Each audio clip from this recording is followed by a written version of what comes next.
श्री राम जय राम जय जय राम। श्री राम जय राम जय जय राम। श्री राम जय राम जय जय राम।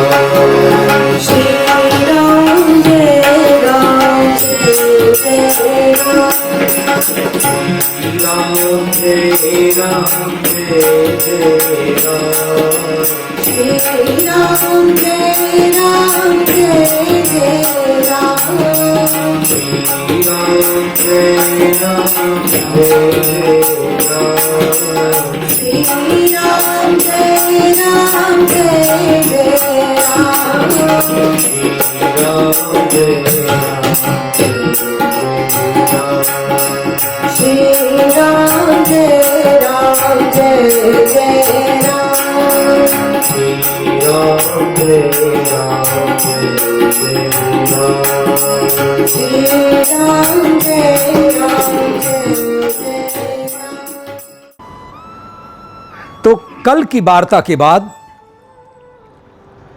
क्रमशः आज की वार्ता शुरू हो रही है। सबसे पहले मैं रावण के बारे में बता देना चाहता हूं कि रावण का जन्म कैसे हुआ। बहुत संक्षेप में यह चर्चा करूंगा, लेकिन चर्चा करना आवश्यक है।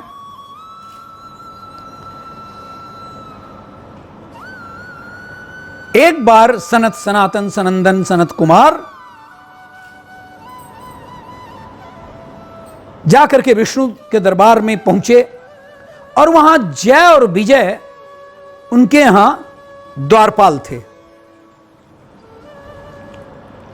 उन्होंने कहा मुझे विष्णु भगवान के यहां जाना है, और उन्हें कोई रोकता नहीं था, इसलिए द्वारपालों की चिंता किए बगैर वो अंदर जाने लगे। द्वारपालों ने रोक दिया। उन्होंने कहा भाई हमको कोई रोकता नहीं है। उन्होंने कहा नहीं, आप नहीं अंदर जा सकते। कदाचित नए नए थे या बहुत दिन बाद ये पहुंचे थे। बहुत आग्रह करने पर भी जब जय विजय ने नहीं रोका, नहीं माना, तो उन्होंने शापित कर दिया कि जाओ, तुम राक्षस का जन्म लोगे, और वो भी 3 जन्मों तक। तब तक विष्णु जी पहुंच आए। सनत सनातन सनंदन सनत कुमार ये महान विद्वान थे और बचपन में ही रहे, ये युवा नहीं हुए। जब उन्होंने सुना और जय विजय जिस तरह से पांव पकड़ करके क्षमा याचना कर रहे हैं, विष्णु ने कहा कि आप देख लीजिए कि क्या किया जा सकता है। उनका दिल पसीजा और आगे जाकर के उन्होंने यही कहा कि जाओ, मेरे वचन तो कभी गलत होंगे नहीं, लेकिन उन 3 जन्मों में भगवान विष्णु या उनका कोई अवतार जब तुम्हारा वध करेगा, तो 3 जन्मों के बाद तुम पुनः यहीं विष्णु के दरबार में पहुंचाओगे।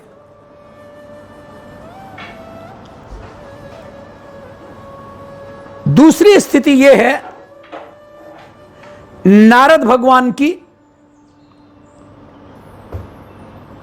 नारद को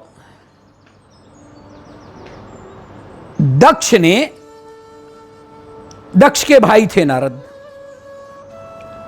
वही दक्ष जो सती के पिता थे।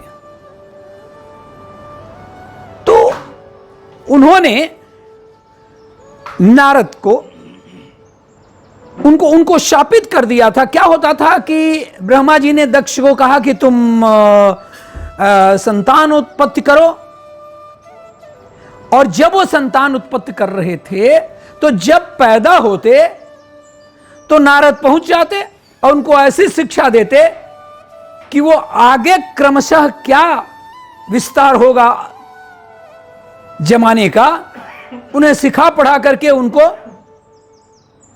भेज देते थे जंगल वनवास ज्ञानार्जन के लिए। जब 2-3 बार हुआ तो दक्ष को पता चला कि ये नारद हैं और इस तरह से सृष्टि की वृद्धि तो नहीं हो सकती। उन्होंने क्या किया कि नारद को बुलाए, सुनो ये क्या कर रहे हो, अब मैं तुम्हें शापित करता हूं कि तुम हमेशा ही डोलते रहोगे, एक जगह इकट्ठा नहीं रहोगे। एक जगह रहोगे तो सिखाओगे, जब रहोगे ही नहीं तो सिखाओगे कैसे। एक ही जगह था उनके लिए, कैलाश पर, एक जगह पर जहां पर वो ठहर सकते थे। वहां पर वो गए और बड़ी घनघोर तपस्या किए, जहां पर कि उनको जाना था, जहां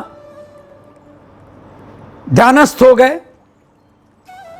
इंद्र ने सोचा कि फिर ये नई बात हो रही है। उन्होंने कामदेव को यह ड्यूटी दिया कि आप जाइए और देखिए कि इनकी साधना और इनका ध्यान भंग करिए। गए वो, लेकिन इनकी साधना नहीं टूटी, बल्कि जब इनका ध्यान अपने अनुसार पूरा हुआ तो कामदेव जाकर के इनके चरणों में गिर पड़ा कि क्षमा करेंगे गुरुदेव, भगवान मैंने ये आपके संग किया है। उन्होंने कहा कोई बात नहीं, मेरे ऊपर कभी भी इस तरह के कामदेव का असर नहीं पड़ता है, मैं सदा सर्वदा ब्रह्मचारी हूं, इसलिए तुम्हारे किसी भी क्रिया का मेरे ऊपर असर नहीं पड़ा। लेकिन उन्हें हो गया घमंड, और जब घमंड हो गया तो सीधे चले गए ब्रह्मा जी के पास, अपने पिताजी के पास कि ऐसी ऐसी घटना हुई, लेकिन देखिए मुझे कोई असर कामदेव ने नहीं डाला। उन्होंने कहा ठीक है, यह अहंकार ठीक नहीं है, तुम मेरे पास आए हो ठीक है, लेकिन जाकर के शंकर जी से मत कह देना। वो शंकर जी के पास भी चले गए। शंकर जी ने सब सुना, समझा कि ये इनको अहंकार हो गया है। उन्होंने कहा देखिए, कह कि हम अभी विष्णु जी के पास भी जाते हैं और बताते हैं कि हम कितने उच्च स्तर के ब्रह्मचारी हैं। कामदेव की तमाम किस्म के व्यवस्था के बावजूद भी मेरे ऊपर कोई असर नहीं पड़ा। उन्होंने कहा विष्णु जी के पास तो जा रहे हो, लेकिन कहीं ऐसी गलती मत कर देना कि उनसे भी अपने इस ब्रह्मचर्य की शक्ति की चर्चा कर देना। लेकिन वो कहां मानने वाले, उन्हें अपना अहंकार खींच रहा है। उन्होंने कहा कैसे आए आप गुरुदेव? उन्होंने कहा ऐसी ऐसी बात थी तो मैंने चाहा कि आपको बता दूं। उन्होंने कहा बहुत दिन बाद आए, अच्छा ठीक है, अब आप जाइए, बड़ा अच्छा लगा आपसे भेंट करके। इधर विष्णु ने क्या कर दिया कि एक काल्पनिक राजा, उनकी काल्पनिक कन्या और उसका काल्पनिक स्वयंवर और वो काल्पनिक विवाह सब कुछ सेट कर दिया। कि अब देखते हैं कि इनकी हालत क्या है। जब गए हैं उस राजा के पास तो वहां पर देखे, अरे इतनी सजावट, इतना सब कुछ। उन्होंने कहा कि बात क्या है? राजा ने कहा कि मेरी बेटी मोहिनी का स्वयंवर रचाया गया हो। मोहिनी को देखा तो इनका तो सब मोह जो था वो चरम सीमा तक पहुंच गया, और वो आकर के पुनः विष्णु जी के पास पहुंचे, कहे कि भगवान मेरा स्वरूप तो ऐसा नहीं है कि तमाम राजे महाराजे आएंगे और उसमें वो कन्या मुझे स्वयंवर का माला पहना दे। उन्होंने कहा ठीक है आप जाइए, क्या अपना रूप दे दीजिए। कहे जाइए, हम आपका जिसमें कल्याण होगा करूंगा। और उन्हें दे दिया बंदर का स्वरूप। वहां से चले और उतना ही आह्लाद और उतना ही अहंकार से। अब जब स्वयंवर रचा गया, जो कन्या थी जहां जहां रहती थी, हमारे नारद जी वहीं वहीं किनारे करके, देखो ये रूप कहीं तुमसे गायब हो रहा है, तुम नहीं देख पा रही हो। लेकिन वो इस तरह से उसकी उपेक्षा करके जा करके और जहां विष्णु जी थे उनको पहना दिया माला। ये सब तो एक लीला थी विष्णु की। विष्णु की एक सब कुछ लीला थी। तो दो शंकर के गण थे वहां पर। उन्होंने देखा, कहा महाराज ये क्या कर रहे हैं? कहे भाई मुझको तो जयमाला पहनाए ही नहीं। अरे आप जाइए पहले जल में देख लीजिए, आईना ये लीजिए, इसको में देख लीजिए, अरे बंदर का मुख। और इधर जब लौट रहे हैं तो देख रहे हैं कि विष्णु जी हैं, वो मोहिनी है, वो दोनों गण हैं। तो उन्होंने कहा कि ये तो बहुत ही आपने धोखा किया है मुझसे विष्णु, बहुत बड़ा धोखा। और अगर आपने ऐसे ही किया है तो ध्यान करिए, इस बात को अपने मस्तिष्क में रखिए कि जिस बंदर का स्वरूप मुझे दिया है, आप भी एक बार नारी के विछोह में जब इधर उधर घूमेंगे तो ये बंदर ही आपकी मदद करेंगे। विष्णु जी ने कहा, हमने तो आपसे कहा था कि हम आपके भले के लिए करेंगे।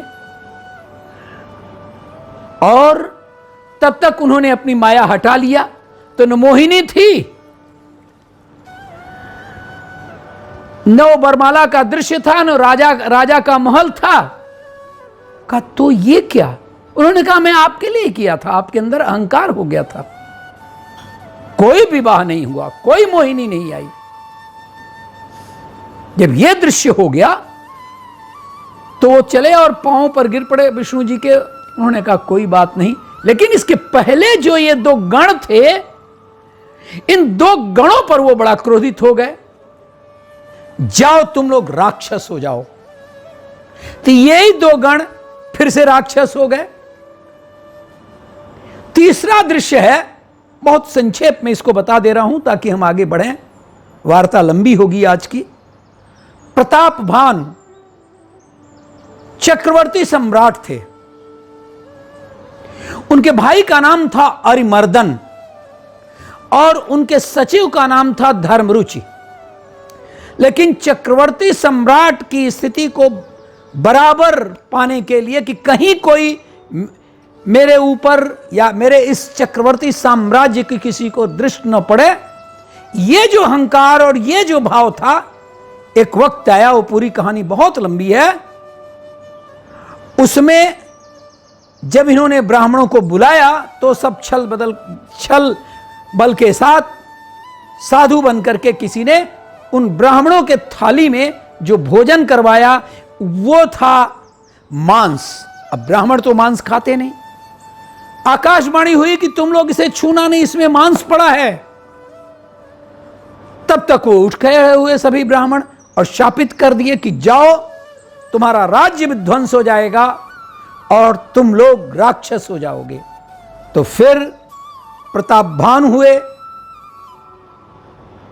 राक्षस, उनका भाई अरिमर्दन हुआ राक्षस और उनका सेक्रेटरी, उनका सचिव धर्मरुचि भी हुआ। तो इस तरह से एक जन्म में जय और विजय, हिरण्याक्ष और हिरण्यकश्यप हुए। दूसरे जन्म में रावण और कुंभकर्ण हुए और तीसरे जन्म में शिशुपाल और दंतवक्र हुए। तो कृपया ये जानेंगे कि एक जन्म में हिरण्याक्ष और हिरण्यकश्यप, दूसरा जब जन्म लिया, और इन सबके लिए विष्णु भगवान ही किसी न किसी रूप में अवतार लेकर के मारे हैं। कतई मैं इसको विस्तार में नहीं जाना चाहता। दूसरे जन्म में रावण और कुंभकर्ण, जो अभी कहानी आप पढ़ेंगे, और तीसरे जन्म में द्वापर में शिशुपाल और दंतवक्र। ये नाम नहीं याद आता, नहीं नाम याद रहता वो दंतवक्र का। तो आइए हम देखते हैं कि रावण का कैसे जन्म हुआ। ये तो 3 जन्म की बात किया।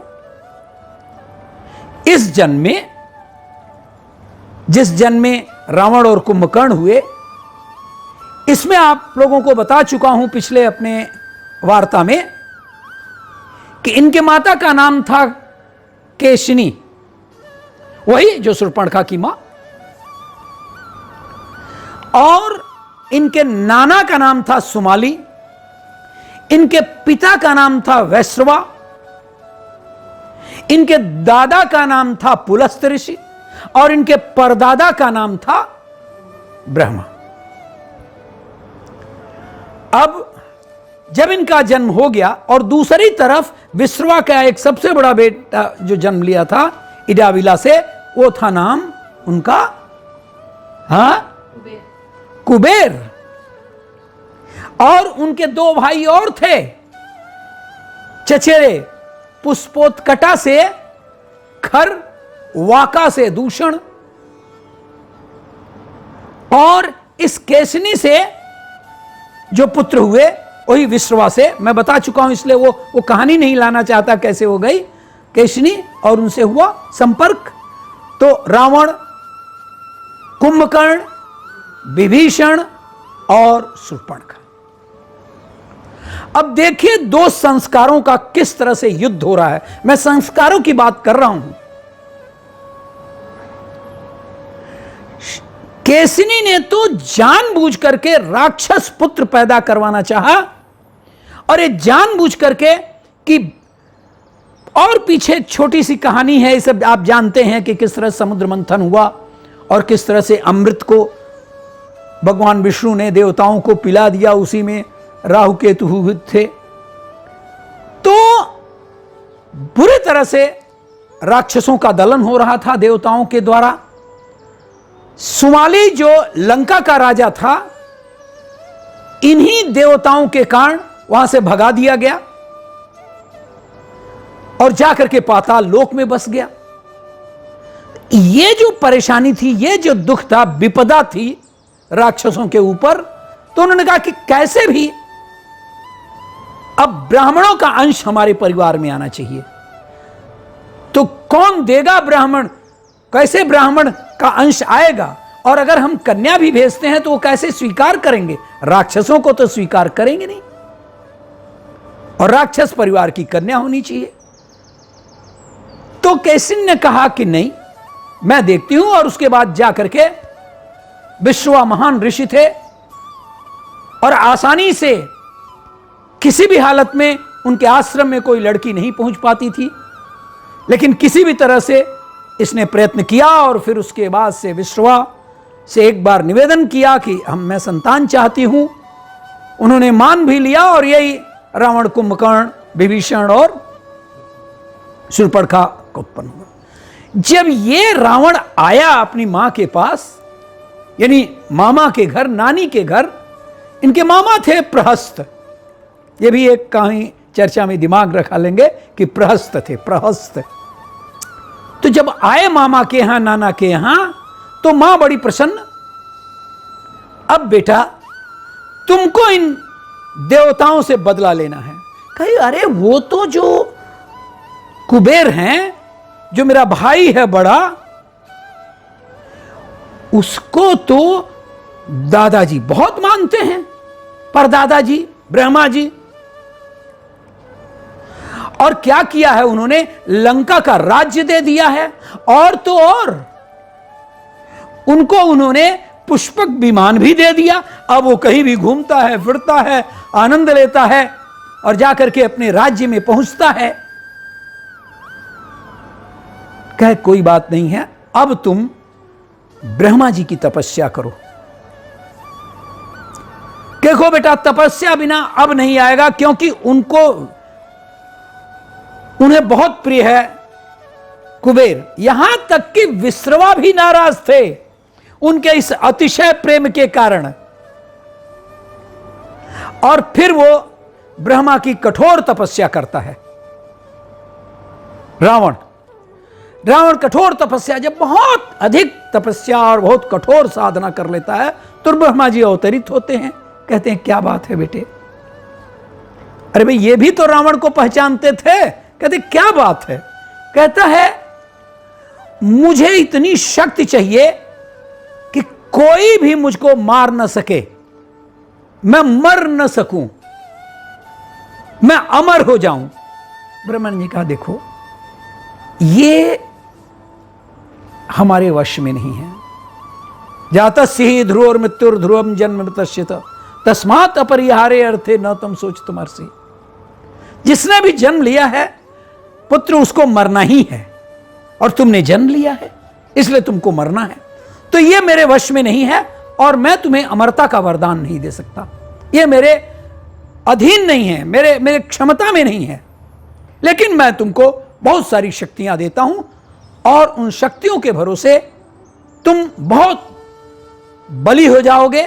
महाबली संतुष्ट हो गया और जाता है। और देखिए, मैं संस्कारों की बात इसीलिए किया कि केसनी जो थी, ये जो राक्षसी थी, इस तरह की बात थी कि यह जाकर के पहला अपना युद्ध करना चाहता है सहस्त्रबाहु से। क्या हो रहा है वो जानता नहीं था, ऐसे ही घूम रहा था, जा रहा था नर्मदा नदी के किनारे। तो वहां पर देख रहा है, अरे इसमें तो जल होना चाहिए, बहुत कम जल है, बात क्या है। और वो 3-4 लोग गए थे, तो कोई ने कहा कि अरे वहां पर एक सहस्त्रबाहु नाम का है आदमी, राक्षस, और उसने क्या किया है कि अपने पूरे रानियों के साथ गंगा में किलोल कर रहा है, वो जल में किलोल कर रहा है, और अपने हाथों से, सहस्त्र हाथों से उसने पानी को रोक दिया है। तो आएगा कहां से? अब ये तो मनबड़ था, घमंडी था। उधर चला गया, उसने देखा, अरे क्या कर रहे हो? कहा स्नान कर रहा हूं, और क्या। बस उसने क्या किया कि जो उन हाथों से किया था, उसने जो अपना बाण चलाया, हाथ तो नहीं टूटे, लेकिन पानी फिसल गया, बह गया। इस पानी के बहने से वो जो इनकी रानियां थी वो बहने लगी उस प्रवाह में। अरे रुका हुआ पानी है और इकट्ठा ये बहने लगा। अब किसी तरह से इनके जो अपने लोग थे उनसे बचाया तो, लेकिन वह रावण के पास गया कि तू क्या ये कर रहा था। रावण ने कहा तो लड़ लो। और जब लड़ा, जब युद्ध हुआ दोनों में, तो सहस्त्रार्जुन ने, सहस्त्रबाहु हजारों बाहु थे, उसने क्या किया, इनको खूब पटक के मारा। खूब पटक के मारा भाई। और उसके बाद इनको घसीट करके लेकर के अपने नगर महिष्मति चला गया। और महिष्मति में ये युवराज थे, और इसके पहले इनके पिता कीर्तवीर्य थे। कीर्तवीर, उनका बेटा सहस्त्रबाहु ये थे, और इनके नगर का क्या नाम था? महिष्मति। जब वहां पर गया तो जेल में डाल दिया। यह पता चला पुलस्त्य ऋषि को, उनके दादा विश्रवा के पिताजी।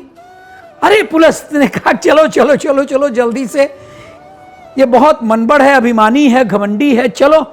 और जा करके सीधे सहस्त्रबाहु से मिले। कहे बेटा बच्चा है अभी, वो नहीं समझ है, नहीं अकल है, इसको छोड़ दो। और पुलस्त्य ऋषि का बड़ा सम्मान था उनके यहां, और छोड़ दिया गया। जब छोड़ दिया गया सॉरी, जब छोड़ दिया गया तो वहां से आया फिर उसके बाद अपने साधना स्थली पर, और फिर कहा कि ये क्या है, इतनी ताकत हमें नहीं मिली थी कि मैं जाकर के सहस्त्रबाहु को पछाड़ देता। और जाकर के फिर से कठोर साधना में लग गया। कठोर साधना में जब लग गया तो वहां पर फिर से एक बार उसकी साधना इतनी तीव्र हुई, इतना शक्तिमान हुई इसकी साधना, कि उसके बाद से ब्रह्मा जी फिर अवतरित हुए। कहे क्या बात है, तू मुझे बार बार परेशान क्यों कर रहा है? कहा वो तो आपने ताकत दिया था, वो तो कोई मतलब नहीं रहा। सहस्त्रबाहु ने हमें खूब पीटा, घसीट करके ले गया महिष्मति। कच्चा ठीक है, मैं तुम्हें अब मायावी ताकत देता हूं, और मायावी ताकत से तुम स्वयं बहुत बलवान हो जाओगे। अब पहले का रहेगा ही, अब ये दोनों ताकत तुम्हें बहुत बलवान कर देगी। कहा ठीक, लेकिन उसका मन तो लड़ाई में ही था ना। अब की बार चला गया वो बाली के पास। बाली जी अपनी तपस्या कर रहे थे, अपना पूजा कर रहे थे संध्या के समय में, और ये पहुंच गया और पीठ पर उनके एक लात मारा। तू देखता नहीं है कि रावण आया हुआ है और मुझसे डर करके भागना चाहता है, अनदेखी कर रहा है मेरी। मैं तुमसे लड़ने आया हूं। कहा भाई मैं पूजा साधना कर रहा हूं, बाद में। नहीं नहीं, अभी लड़ो, अभी। खैर वो अपनी व्यवस्था से उठे और इसको पटके फिर वो भी, और अपनी बाईं काख में दबा दिए रावण को। और फिर जा करके दूसरे जगह, ये तो अब जगह पर विध्वंस हो गया वो जगह, दूसरे जगह पूजा किया और इसको कांख में, कखिया में हो लपेटे लपेटे इनको वो गया। 6 महीना तक घूमते रहे, साधना करते रहे, घूमते रहे, साधना करते रहे। एक बार इनकी कांख से अचानक, थोड़ा बाएं कांख में थे, थोड़ा फिसल गया होगा, पसीने उसीने से फिसल गया होगा, गिर गया नीचे। वो जब तक देखे बाली तब तक भाग गया, रावण भाग गया। है? जब रावण भाग गया तो फिर तीसरी बार वो गया फिर साधना करने। और फिर ऐसे ही महान साधना के बाद से फिर ब्रह्मा जी, मेरे पास और भी कुछ कार्य है ना, मेरी साधना, खुद की साधना, स्वयं की साधना में व्यवधान उत्पन्न होता है। क्या हो रहा है? कह दोनों बार की शक्तियों ने मुझे उतना मदद नहीं किया। उन्होंने देखा, सब सोचा कि इसका क्या क्या दुष्टता थी। वो लोग तो त्रिलोकदर्शी थे, तीनों क्या भविष्य, वर्तमान और पास्ट, ये जो विगत सबको देख लेते थे, सब जान गए। उन्होंने कहा कि देखो, अब आप ले लीजिए पानी, और उसके बाद अब आप जाइए और आपके नाभि में अमृत कुंड डाल दे रहा हूं। नाभि में अमृत कुंड डाल दे रहा हूं, अमृत का एक छोटा सा डाल दे रहा हूं, और इसको कोई चला के तुम्हें मार नहीं सकता सिवाय विष्णु के। तो विष्णु कहां आते हैं इनको मारने के लिए? बस उसने कहा कि और भी शक्तियां दिया, और ये अब पुलकित हो गया कि अब तो कोई मारने वाला नहीं है, और ये चला गया। अब पाताल लोक में, सुतल लोक बोलते हैं रामायण में, राजा बलि के पास, वही राजा बलि जिनके लिए भगवान विष्णु बौने के रूप में पहुंचे थे, और उसके बाद से उन्होंने आपको याद होगा कि वामन अवतार में पहुंचे थे, और उसके बाद से अंतिम में उनका पूरा राज्य ले लिए। तब तक उनके पास से विरोचन आ गए, और हिरण्यकश्यप के बेटे प्रहलाद आ गए, ये उसी खानदान के थे, कृपया ध्यान रखिएगा। तो प्रहलाद भी आ गए, हाथ जोड़ लिया, सब प्रार्थना किया। तो उसने कहा, बोलो क्या, मैं तुमसे बहुत प्रसन्न हूं, और जो तुम्हारा त्याग देख रहा हूं, ईश्वर की भक्ति देख रहा हूं, तुम क्या चाहते हो? कहा आप जहां भेजे। उन्होंने कहा तुमको अब पाताल लोक का राजा बना दे रहा हूं, तो मुझे आपका दर्शन कैसे होगा? एक ही मुझे दर्शन चाहिए आपका। उन्होंने कहा ठीक है,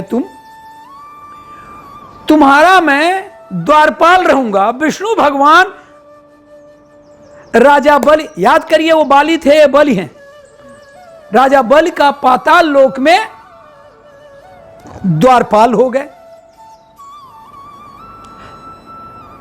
जब, और इधर रावण, भाई उसका तो अभी संबंध टूटा नहीं ना, अब तीसरा प्रयोग करेगा, और यह जाकर के कहा कि पाताल लोक में राजा बलि बहुत ही शक्तिशाली है, उसे भगवान का वरदान भी मिला था। ये बेईमान ये नहीं जानता था कि वहीं पर भगवान विष्णु इसके द्वारपाल के रूप में रहता, ये जानता ही नहीं था, और चला गया। तो द्वारपाल ने रोका। आप समझ रहे हैं द्वारपाल कौन? सब लोग समझ रहे हैं द्वारपाल कौन? तो उन्होंने कहा भैया कहां जा रहा है? वो अभी अंदर पूजा अर्चना में है, तो कहां जा रहा है? कहा नहीं मैं जाऊंगा, उससे लड़ने जाऊंगा। अरे उनको आ जाने दीजिए, वो भागने वाले प्राणी नहीं हैं। और देख रहे हैं अभी तो वो ऐसे ही है, उनका कवच यहीं पड़ा हुआ है। कवच जो शरीर में धारण करते हैं वो कवच पड़ा हुआ है। तो कहा मैं इस कवच को ही तोड़ दूंगा। आदमी पागल गुस्से वाला ऐसा था इसके पास, बड़ा विद्वान। अभी बताऊंगा सब चर्चा। तो उसके बाद क्या किया इसने कि वो उसको उठा करके, जो कवच था उसको तोड़ना चाहा। अरे कवच तो उठता ही नहीं। जिसके पास सामने द्वारपाल हो विष्णु जी, वो तेरे भरोसे पर है, तू कवच उठा लेगा?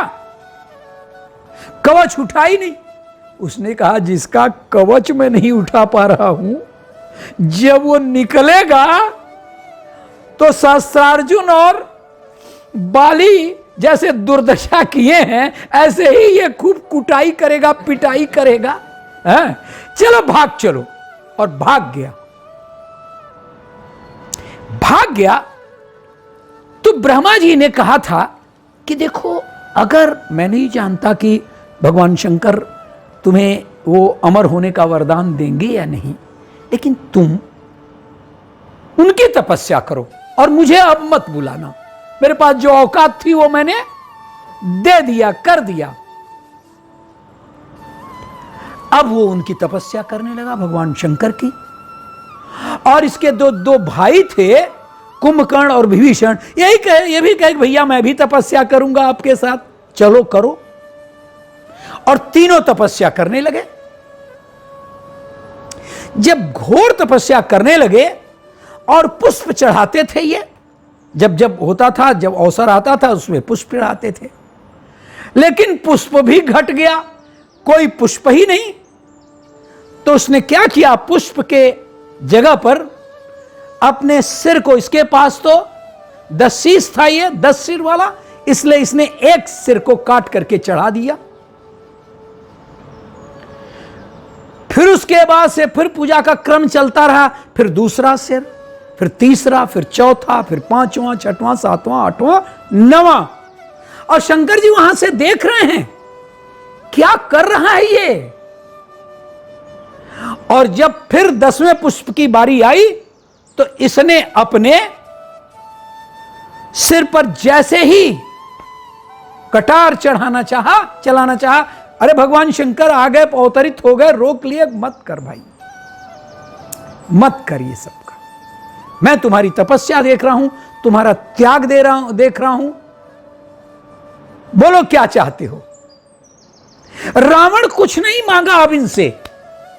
यह देखिए आप लोग, भगवान शंकर सामने, उनसे नहीं कह रहा है कि मैं किसी के हाथों नहीं मरूं। वो ब्रह्मा जी तक कह दिया था कि कोई भी मुझे मारे नहीं। और मैंने तमाम नाम लिया, केवल छोड़ दिया उसने आदमी और बंदर को। तो इस तो कुछ भी नहीं कह रहा है, रावण कुछ भी नहीं बोल रहा है। और यहां पर आकर के तब तो उन्होंने कहा कुछ भी चाहिए? कहा बस आपका दर्शन हो गया, मेरे लिए बहुत है। तो उन्होंने, भगवान शंकर ने जब कुछ नहीं मांगा, तो उसके बाद इसको जो भी शक्ति और बल देना था दे दिए। और उसके बाद वो अंतर्ध्यान हो गए। अब इतनी सारी शक्तियों के साथ वह आता है अपने निवास पर। सबसे बड़ी बात यह होती है कि नारद जी पहुंचाते हैं इसके यहां। और नारद जी का कर्तव्य आप लोग जानते ही है। कहते क्या बात है रावण, मैंने तो सुना कि शंकर जी का भी दर्शन हुआ। हां हुआ, कुछ मांगा नहीं मांगा, लेकिन उन्होंने बहुत बल दिया, हमें महाबली बना दिया।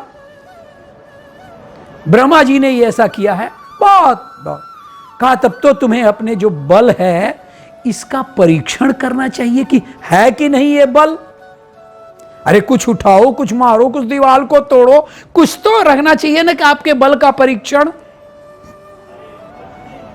कहा ये तो बात आप बिल्कुल सही कह रहे हैं, बहुत अच्छी बात कह रहे हैं, बल का तो परीक्षण होना चाहिए, अन्यथा मैं ऐसे ही लग जाएगा कि मेरे पास बल है और पता नहीं चलेगा।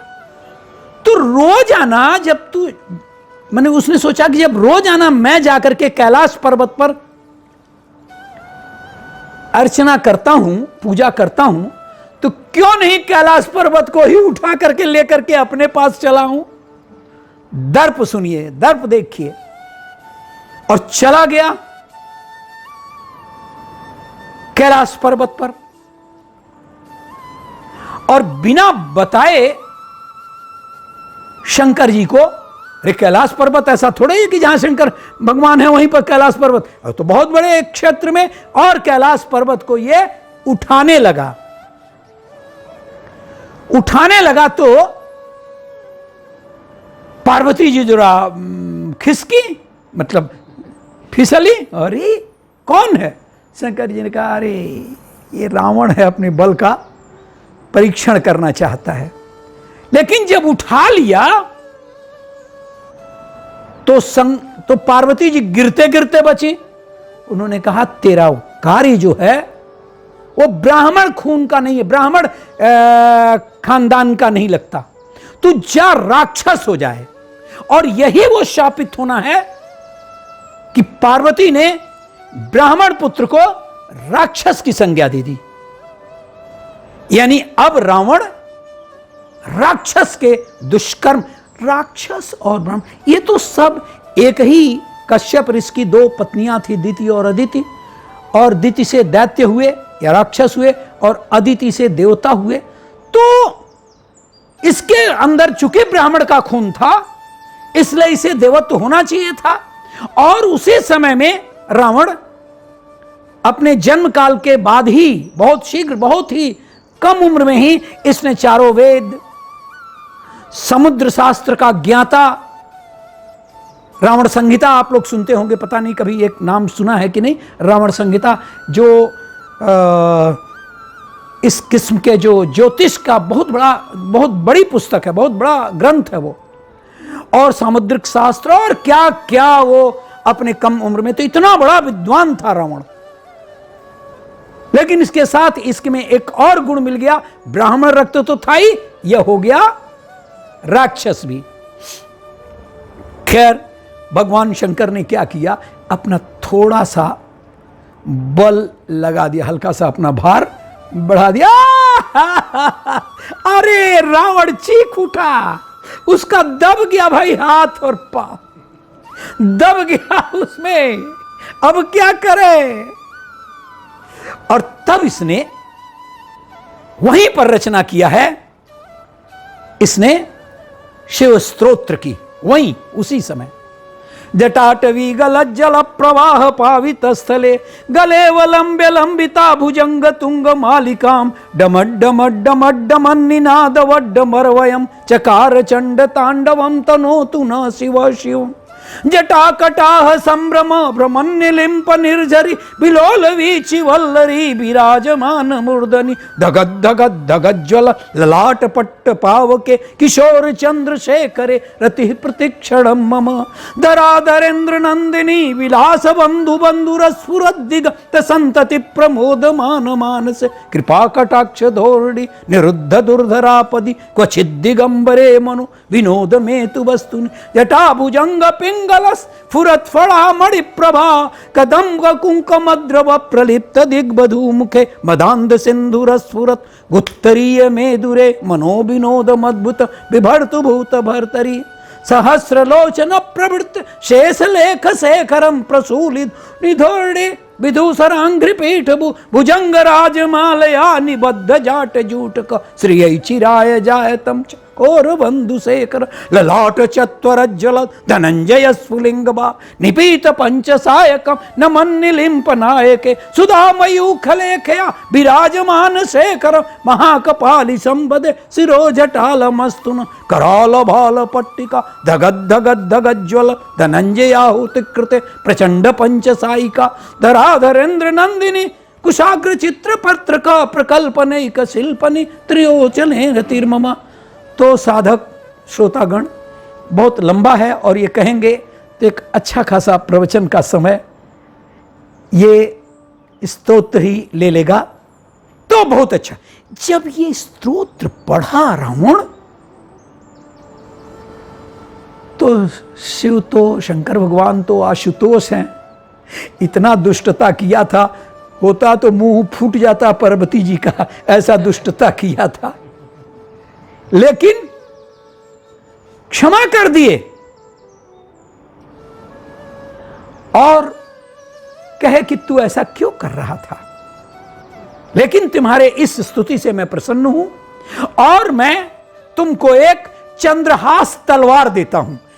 नाम इसलिए याद कि चंद्रहास तलवार, तो चंद्रहास तलवार भगवान शंकर ने रावण को दिया और रावण उसको लेकर के और भी अजेय हो गया। अजेय, भगवान शंकर का वैसे ही बल देना, चंद्रहास का तलवार करना, नाभि में इसके ब्रह्मा जी ने उसको अमृत कुंड एक छोटा सा रख दिया, विष्णु के अलावा कोई मार नहीं सकता था, और कई मायावी शक्तियां दे दिया था। अब यह इस ताकत से अब क्या किया कि स्वर्गलोक में गया, लड़ने की उसकी प्रक्रिया जारी रही, वो चला गया स्वर्गलोक में, और स्वर्गलोक में इंद्र वगैरह सबको पराजित करके भगदड़ शुरू। अरे 9 ग्रहों को भी पराजित कर दिया, दिक्पालों को भी पराजित कर दिया। अब उसके साम्राज्य में कोई ऐसा नहीं था जो उसका सामना कर सके। और फिर उसके बाद से वो आया कि चलो अब कहीं अपने आवास को बनाऊं, अपने महल को, अपना राज्य बनाऊं। और इधर जितने थे राक्षस, उन्होंने कहा कि हमारा एक भाई इतना ताकतवर हो गया है कि स्वर्ग में तहलका मचा दिया है। देवताओं से ही तो परेशान थे ना। सुमाली ने कहा चलो जय रावण।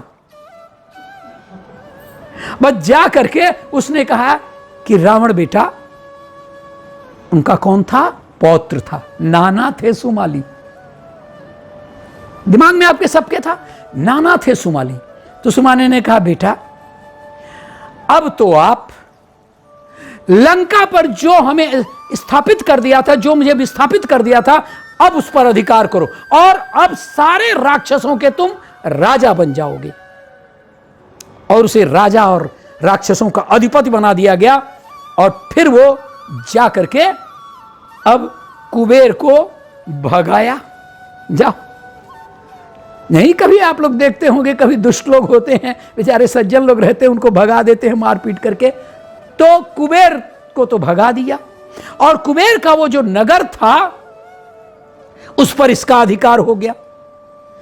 अरे उसने कहा कि ये जो कुबेर बनाया था तो क्या बनाया? इसी बीच में वो चला गया एक बार मैं राक्षस के यहां, सब आप जोड़ लेंगे ना, मैं राक्षस के यहां चला गया। और मैं राक्षस के यहां उसकी लड़की थी मंदोदरी, ओह गजब के अनिंद्य सुंदरी। तो जब देखता है मंदोदरी को, गया तो है ऐसे ही मैं राक्षस के यहां, लेकिन जब मंदोदरी को देखता है तो उसका मन विचलित हो गया। उसने कहा इससे मैं विवाह करूंगा। है किसी के पास ताकत? मैं के पास ताकत थी कि रावण को रोक दे या मना कर देता, और मंदोदरी का विवाह रावण से हो गया।